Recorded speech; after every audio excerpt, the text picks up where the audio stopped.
we've asked a few of our close friends from the non-media sector to join the show. So we are already in the show, and we will start with you as the chief guest on the show. Without making you wait, the context is: what is the role of media in today's India? What was the role of media 25, 30 years back? Probably what is its role today? And in the future, especially now when India is in the 75th year of independence, what role does media have to play, especially in the turbulent times that we live in the medically turbulent times where the entire human race is fighting for survival?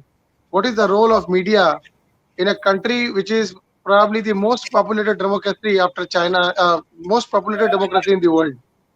Before I say as to what the media's role is, let me just trace out a few things about it. Media, when it came up in terms of newspapers, in terms of news bulletins, in terms of slowly going on to the radio, the aim was to let people know as to what is happening. In India, if you look at it, you have that caricature of that Jhole wala Patrakar who was fighting for social causes.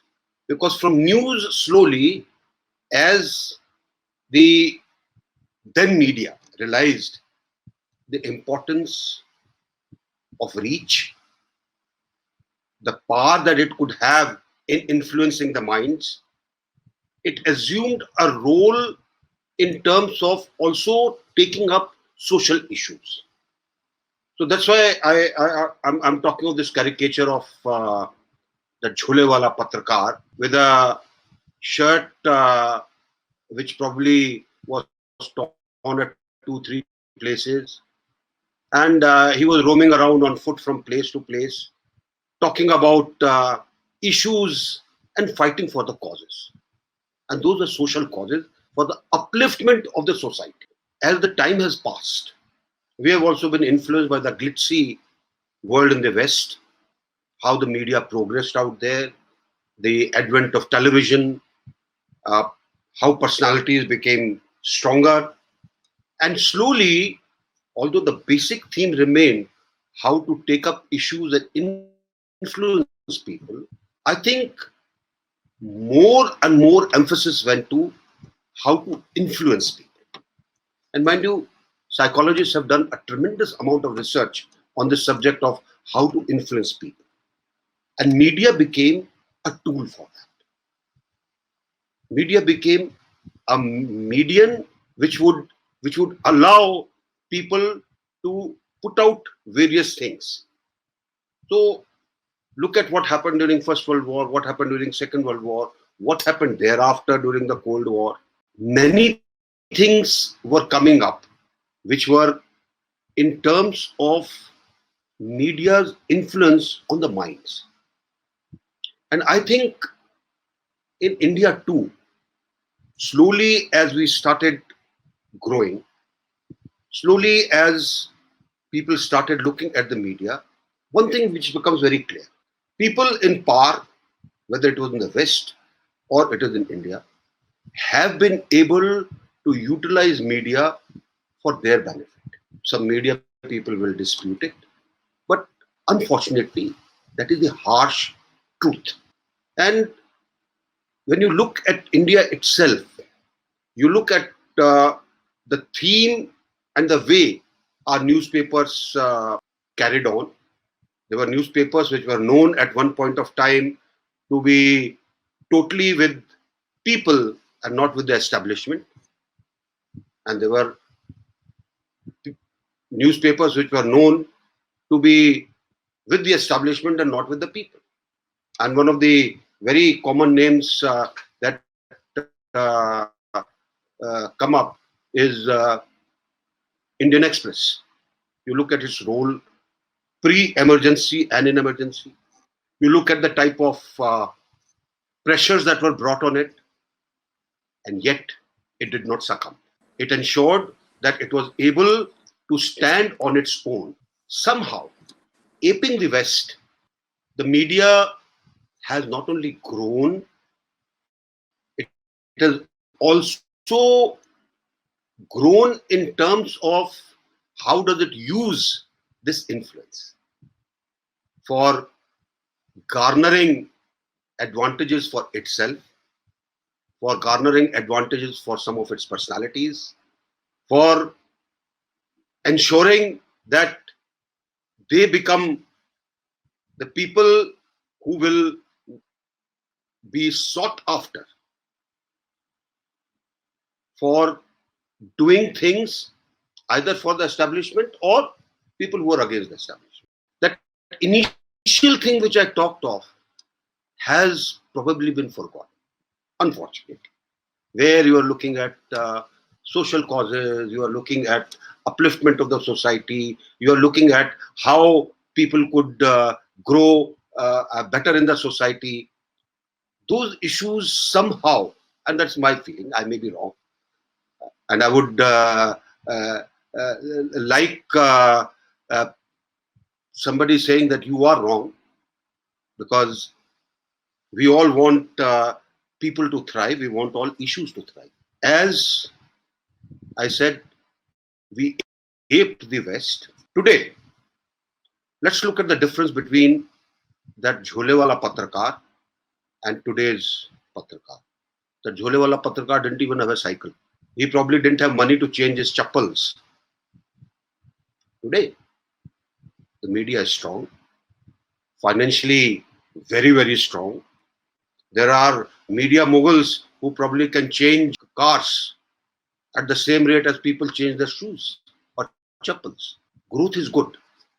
The glitzy world of television, glossies, the more and more psychological inputs into how you can utilize things for influencing people, consumerism that has grown, all these have led to tremendous power that the media wields today.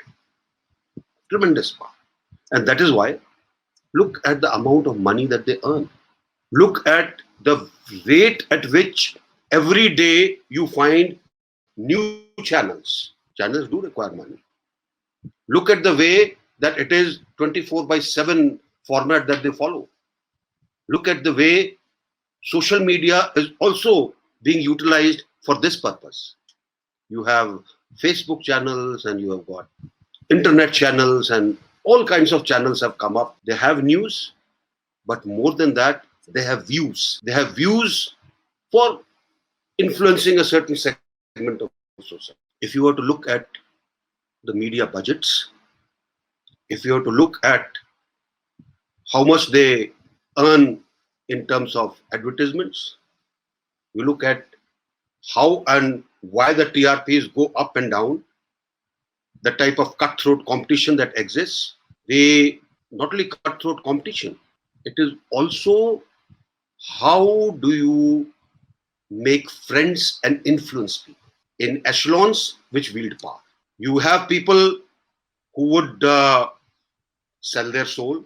Of course, they will claim that, well, I'm absolutely correct. I'm only giving out the truth. The others are not giving out the truth. You look at the dissonance that is there in entire media. Same news can be seen in 10 different ways, and the facts will be different, right from the rainbow color to the black color. No, that is the kind of power the media wields today. Where are we as India? Where are we in India? Again, a lot of people accuse me of being anti-media. I'm not. But one thing which I can say with a lot of conviction, somewhere, at some point of time, part of media has gone astray. Today, it is a competition for revenue. It is a competition of how to become big. It's a competition how to get awards. It's a competition how to be the one who will be able to influence. There's a competition to ensure that all this combines to give it the power which is seen during elections. You'll be surprised if I was to tell you, even a two-page daily, the amount of money that they would demand from a candidate in election. They may be your best friends otherwise. But when it comes to elections, there's a nahi, sir. अपना नाम अगर इसमें रखवाना है तो इतने पैसे तो लगेंगे. And thereafter it becomes a common thing for everything where they want advertisements, you will be caught. No, certain amount of this dissonance has come in. And today, I would say, media is thriving, but the trust in media is not thriving. Trust in media is not thriving because I think everybody knows what is happening. And on top of it, we have social media. I mean, good old days, I remember in the villages, early morning, people will take the newspaper and say, Aaj kya newspaper mein aaya hai? What came in the newspaper was taken as gospel truth.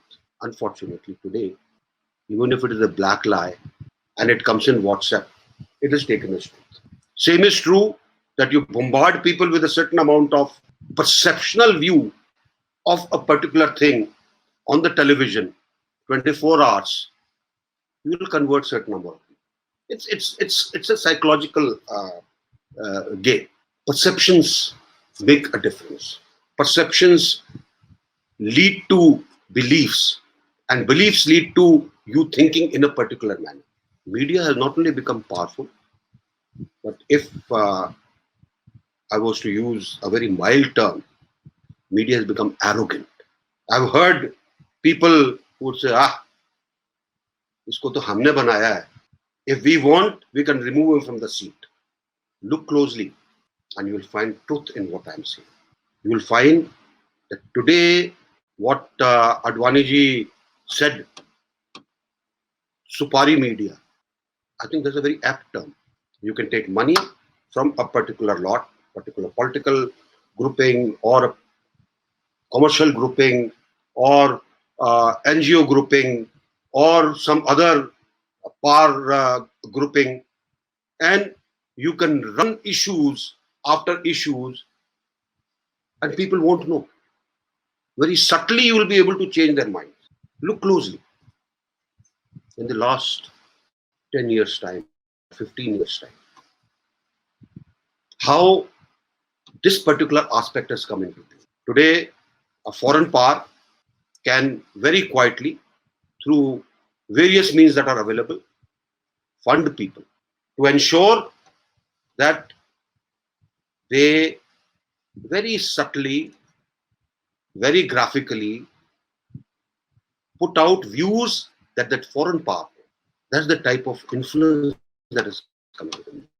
And in a democracy, which is still trying to straighten itself out, after all, as a democracy from 1950 to 2021, how old are we?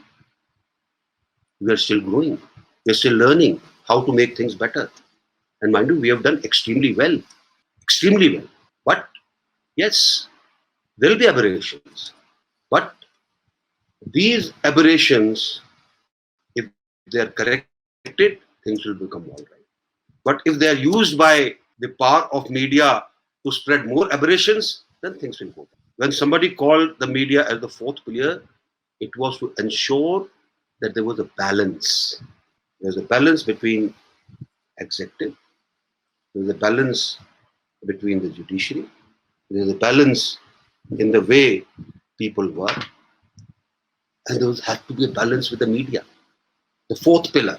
Today, is that fourth pillar providing balance? I would like you to search your hearts and answer it for yourself. I won't provide you the answer. But my feeling is a big no. There's no balance.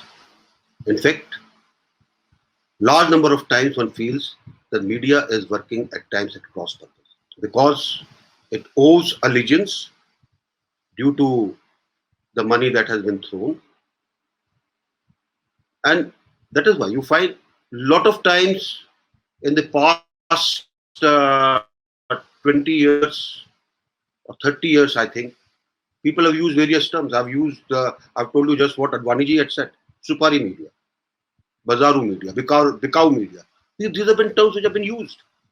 And as citizens, let's all sit back and make an assessment for ourselves. Are we losing our power of independent thought independent decisions, independent understanding, analyzing problems, because the media is creating that kind of a atmosphere where you are getting influenced by non-essentials, by fake things. I'll give you an example. A couple of days back, somebody called Kulshrestha put out a post saying Israeli army entered Al-Aqsa Mosque, and he had put out a video of that when it went viral. I'm sure Kulshrestha must have been the happiest man to see how well it has done. It was a fake video. It was a fake video. And there were many, I won't use that strong term, but there were many people who don't even think went on a rampage. Oh, he entered the holiest mosque. They've done this, they've done that, and you had views on all kinds of things. And this clip was taken out from the Iraq war of a mosque uh, which was in Iraq during that time. There are n number of things that you can do. The so-called mainstream media and the social media can combine to create illusions. There are times when social media does the corrective action, but there are also more times that the social media just does the padding to ensure that that particular view is put across. A democratic country requires a media which is independent, which does not take sides, but which ensures that the democratic values are further. But then comes the question: if you are trying to compare yourself or are in competition with all the media moguls in the world, if you are in competition to ensure that you get felicitated for assisting somebody, if you are in the business of creating illusions, then you're not assisting democracy. And I won't call you the fourth pillar. Then it is your commercial interests that are taking, unfortunately. But if you want to be called the fourth pillar, then the correct word is be impartial, be transparent, be truthful, and ensure that you stand for the democratic value. Then you are the now. Having said this, I think I'll stop here and take on any questions that. Thank you, General Singh. As I said when we started, this is a very sensitive issue, role of media and India's growth story. The question is India's position in the global world and economy also depends on the media. As an external affairs minister in the past, what is your experience, sir? And what would be your suggestions to the Indian media to help position India in the light vein across the developed economies, especially because until unless we keep our image intact from various aspects, corona will come, probably it will go, but then once the image gets tarnished, it will take a longer time than corona to get resurrected. This is my question, sir. Amit, thank you for asking this question. Please remember one thing in life: with power comes great responsibility. Power without responsibility is creating a maniac. And all responsibility without some power doesn't make you effective at all. But if you are getting power, there's a great amount of responsibility that comes. And I said earlier also, today media wields a great amount of power. If it is not used responsibly, then you are actually harming the system. When you look at the world. And I'll uh, let me first give you an example. You would remember that there was a student from Democratic Republic of Congo a couple of years back. I think it was 2016 or so, or 2017, uh, who got into a scrap with a auto rickshaw chap, and those people in the auto rickshaw beat him up, and he died. As MOS, I went to see that area, to talk to the people, and I called the villagers of that area. Delhi has villages. They are not all are not living in high-rise uh, apartments, and there are still villages in Delhi. The CP was there. We had got these villagers together, and I spoke. Various things were talked of, and then there was an old man who raised his hand and he said, "General Sahab, I want to say something." I said, "You're most welcome." And this is what I want you to hear now. That old man said, "Sahab, पहले अपने media को control में कर." मैंने कहा, भाई साहब, media को कोई कंट्रोल नहीं कर सकता. You know what he said? He said, साहब, अभी कुछ दिन पहले पेरिस में हमला हुआ, टीवी के ऊपर आ रहा था, हम सब ने देखा, और एक चीज हमने देखी कि उनका मीडिया बड़ी जिम्मेदारी के साथ इस पूरे हादसे के अंदर पेश आया. किसी ने किसी हताहत के पास जाकर ये नहीं पूछा, अच्छा आप कैसा महसूस कर रहे हैं, आप क्या सोचते हैं कि फला ग्रुप ने आपको मारा है, और उसके बाद वो जैसे हमारे यहाँ होता है, दे दनादन एक ग्रुप को लेके पीछे पड़ जाओ, एक कम्युनिटी के लेके पीछे पड़ जाओ, बिना सोचे, अभी तक इन्वेस्टिगेशन भी नहीं हुई है, आप उसके अंदर अपना विश्लेषण दें. उस आदमी ने कहा, वो गांव का रहने वाला, मेरे ख्याल से 75 साल की उम्र होगी उसकी, और ये सवाल मैं आपके साथ छोड़ना चाहता हूँ. Is our media responsible enough to understand this? Please go and see what happens abroad. The media stands by the country. Yes, they do point out faults. They do say what corrective measure is taken. When I look inwards into India, at times what I find is that the media is very willing, very ready, very active to take out your shirt and trouser and make you naked in the world. वो कहते हैं कि बद अच्छा बदनाम बुरा. Once you have brought down the value of the country and the name of the country, it is not going to go up. You can become a media baron, you may be anything. You will also be, your identity is that of an Indian. And that is what our media must understand. We are Indians first. What do? Yes, things are wrong, but it is our job to correct it, not to add 20 more colors into it and make it look absolutely abysmal. You look at the Corona times. There were people who made statements. Oh, this injection, this vaccine that is coming is the BJP vaccine. Utter nonsense, I think. I don't want to use a stronger word than that. What did the media do? You played it up. You tom-tommed it. You put question marks.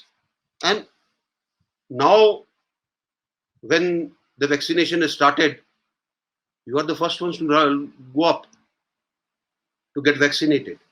You look at the type of coverage Corona has got. I've read and heard on television, villages are being rampaged by Corona. There are thousands of deaths the government is not saying. Has anybody gone to the village? Ghaziabad constituency has got more than 100 odd villages. We are there. We see what is happening. Our primary health centers are functional. The government of Uttar Pradesh has made survey committees which are going from house to house. And even if they find somebody who's got a minor cold, they're giving them medicine. Uttar Pradesh, where not a facility for testing existed when the first phase came in, today is leading the country in the number of tests it can carry out and the number of testing centers it has. Look at the kiosks that was created for oxygen. People started hoarding. Why? Because the media started playing oxygen ki kami. You know what our nature is. And then you gleefully said, people are, see, cylinders have been found there, Kami ho gayi hai. You don't pick out individual cases and say India is bad. I'm proud of my country. And mind you, my country has made tremendous progress. I hear this in the media, and let me also add one more thing. You pick up Economist, you pick up some of the papers, Wall Street Journal or Washington Post or New York Times. The worst articles about India in those are by Indians, not by foreigners. Who are these Indians? I'll not even take names, but they're in that category of Supari. They've taken a Supari. A country does not earn its name just because it does well. It needs support of all elements, and media is one of them. Does the media even know that out of 193 members of the UN, India reached out to each and every country from 2014 onwards till 2017? Does it even know? Does it know what is the effect of this? That you have been able to reach out to countries at ministerial level? Why? Why did we reach out? When you were earlier confined only to going to a few countries which had a big name. We reached out because for us, everybody was important. And let me give you an example. You would remember Justice Bhandari's case for ICJ. I think we delayed putting out his name. It was a tough task. What was the end result? Ultimately, we were pitted against UK, which is a permanent member. And out of this 192 countries, 193 is India, out of 192 countries that we have reached out to, we didn't know at that time that such a thing will come up. They went up to the permanent representative of UK and told them, we are going to vote against you. He withdrew his name. Justice Bhandari was elected to the ICJ. Isn't that power? But the media won't play that. Media would like to brush you in black color for whatever may be the reason. And there are many things. And there are many personalities in media that I know of. I've heard some people say, oh, how does so-and-so know anything about China? Because you have been, close to some personality who has been helping you. But that so-and-so was able to do better to China than what you have done. Now, if a media plays constructive role, and let's look outside. We have taken models from there for many things, for everything, in fact. Let's look at how the media behaves in UK, how the media behaves in France, how the media behaves in USA, and even smaller countries. They stand by their country where the world is concerned. That is the rule of it. Sir, you have seen turbulent times much more than most people have, especially the younger generation. I feel that the younger generation today is quite disenchanted with the electronic and print media. They are more into the social media aspects. They are more fascinated, more driven towards, more attracted, and more relating to the social media rather than the other forms of media. Do you think this paradigm shift of India's younger generation towards, so what I'm trying to in nutshell say is, do you think social media is going to replace the other forms of media completely in this country in the next 10 years to come? Social media has its own power, Amit. Uh, Social media has tried at times to be a corrective to the mainstream media. But social media has got one problem. Everybody has got a smartphone today. And everybody thinks that if you can punch a few keys on the smart phone, that's it. You are anonymous, you are not known, your address is not there, nobody can get you, and you can get away with whatever you say. And let me quote two examples to you. There was a tweet on a particular colony that the colony is very dirty. I saw the tweet. Whoever was responsible, I passed the message on to them. Next day, there were 3 tweets. Next day, there were 10 tweets. Same colony, and most of them from the same person. The next day, when I saw more tweets, I made an effort to find out the number and the name of that person, and I spoke to the person. It was a lady. I said, "Thank you very much for bringing this problem to the notice. But you have a councillor, you have a municipal corporation. Did you make an effort with them? He said, नहीं कोई काम नहीं करता है, इसलिए हम उनसे बात ही नहीं करते. I said, at your level and at your colony's level, what have you done so far? तब हमने 1000 ट्वीट किए. Now, if tweets can clean a colony, if tweets can make a road, I don't know. Now, this is the obsession which has got into people. You think you can go onto social media and say anything. You can say, Amit, I don't like you because you say ABC. You have never met Amit. You don't even know who he is. But just because you have seen a tweet or a comment on some social media app, you can say what you want to. You can just carry on. Just like the mainstream media, you have people who are paid only to do this. So it's a good business. So how do you think social media will become corrective? It won't. It will only become corrective if we all realize our responsibility. Unfortunately, that's a very difficult task.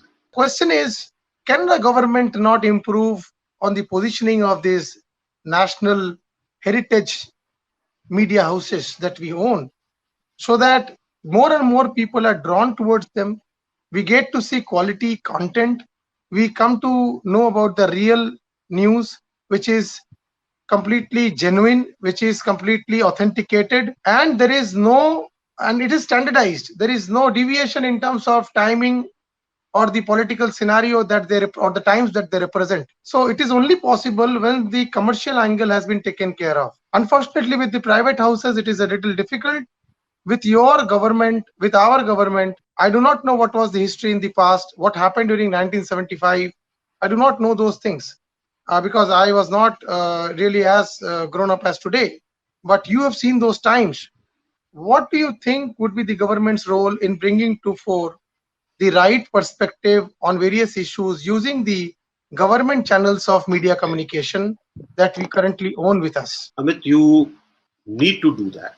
And unfortunately, this is one sector that was taken earlier as being the mouthpiece and therefore being evaluated in terms of the effectiveness. No substantial good was done to make it as classy and as good as the private media channels as they kept coming. I think they have got great talent. They have got everything is there. It's a question of how you uplift them. Second, unfortunately, when you work for the government, when you know the progression is known, I think that urge of competitiveness is known. Private media channel, if you don't perform, if you are found lacking, you're out. You're constantly under pressure. Now, that kind of ecosystem has to be created, where the channels like Doordarshan and others, they feel the same importance, the same competition, the same urge to work, and the same urge to excel. It can be done. But if you have to clean up the last so many years, things that have gone into it, it takes time. You have seen there's a substantial improvement in this particular media over the last couple of years. But I think much more needs to be done. You also need to have your own anchors who are sought after. You also need to have your own evaluators who come up and people look at them. That model has to be created. And I'll be very frank to say that that's also the need of the hour, so that there is a greater competition to to large number of channels which otherwise give out nothing. The media, as you rightly pointed out in your initial discourse, has been playing the role of a lawyer rather than a judge. And even if we say that why play a judge as well, your job is to report, neither to represent somebody nor to judge a case. But today what we find is that media has been playing either the role of a lawyer or that of a judge. And is there any way in which the judiciary can step in and try and regulate the media when it comes to sensitive issues which have a bearing on the public mind of this huge and vast country? where everybody is now able to watch news on their mobile phones. People are all exchanging views on the social media. Public trial or media trial should be regulated or not is something which probably little bit of light could be thrown by you. I mean, it's very simple. I mean, you said judiciary can do something. Yes, everything is being done in India by judiciary.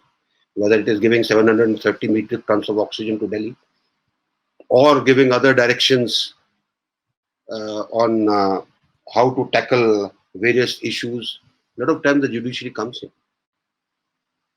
I don't think judiciary has tackled the media at all. Let them tackle it. Good luck to them. I'm sure they can do a lot. Would they do it? I leave it as a question. Final question, sir. Army has you been a general of the Indian Army? Army has done so much for the country. Army does so much for the country across the length and breadth of the borders. What would you suggest to the media to do for the army so that the army personnel they've been doing the song and they do the song and dance shows wherein some film stars are brought in. They go and dance at some camp, and those things are showed full day. That's great. I mean, apart from that, sometimes we see some account number ki you deposit this money in this account. What else can the media do to help reach the ground levels rather than sensationalizing some particular name in a particular war or particular issue or a particular attack? What more can the media do for the army which can indirectly and directly affect the nation? What media can do is to understand the armed forces. If it can do that, whatever you're saying will happen. It will move out from the song and dance to the actuals. Both the media and the armed forces need to sit together and iron out as to. The problem is, I mean, you get armchair strategists who suddenly start deciding as to how things would be. They don't even know the firing end and the butt end of a weapon. Yet they can tell you, wow. You listen to debates on the televisions. See, the problem is if you do not understand the armed forces, you will go wrong. And for the armed forces, I would like to say, I think armed forces are too large-hearted. They want to make things comfortable for the guests who come. Unfortunately, that sends the guest with a wrong perception. They think everything is very comfortable. It is not. You don't know what a person goes through in the armed forces. Whether he's in Air Force, whether he's in Navy, whether he's in the... What you see is just an exterior. That's why I said they need to understand first as to what the army is all about. They need to understand that the tricolor flutters because of the breath of all the people who have laid their lives for the tricolor, not because of the breeze. If they can't understand this, they'll always go. Thank you very much. Media's freedom is amazing, is wonderful, it's desirable. But if they do not understand the armed forces, at least, well, the way you certainly touched upon, and there are foreign players, foreign organizations, they're all around us, and trust me, they do not believe in such freedom as much as we do. So in their own interest, it is in the own interest of media that they realize the importance of the armed forces, what they're doing to keep the country free, and allow them the freedom which helps them commercially grow every day. Thank you very much, sir. Thank you for the time that you've Thank given you. us, Thank sir. you very Thank much. you. Thank you.